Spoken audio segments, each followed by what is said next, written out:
গল্পের নাম ছায়ার মানুষ, দ্য মিস্টিরিয়াস বন্ড। ১। সূচনা।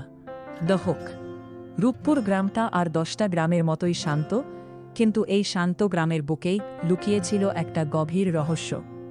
গ্রামের সবাই জানত সোলেমান মাস্টারের মেয়ে আর গ্রামের একমাত্র হাইস্কুলের নতুন শিক্ষিকা অনিন্দিতা দেবী ভীষণ গম্ভীর।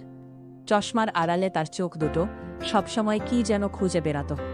আর অন্য প্রান্তে ছিল আকাশ, গ্রামের এক সাধারণ কাঠুরের ছেলে। পড়াশোনা বেশি দূর করতে পারেনি, কিন্তু বনের কাঠ কেটে আর পাখের ডাক শুনেই তার দিন কাটত। কেউ কোনোদিন ভাবেনি এই দুটি সম্পূর্ণ ভিন্ন জগতের মানুষের মধ্যে এমন একটা সম্পর্ক তৈরি হবে যা পুরো গ্রামকে নাড়িয়ে দেবে। ২. প্রথম দেখা এবং অদ্ভুত ইশারা।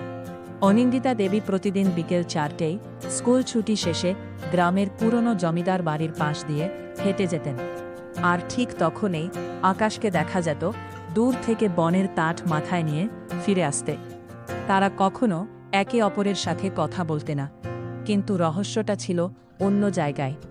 অনিন্দিতা দেবী যখনই ওই রাস্তা দিয়ে যেতেন, তার হাতের নীল ডায়েরি থেকে একটা শুকনো কৃষ্ণচূড়া ফুল নিচে ফেলে দিতেন। আর অনিন্দিতা চলে যাওয়ার ঠিক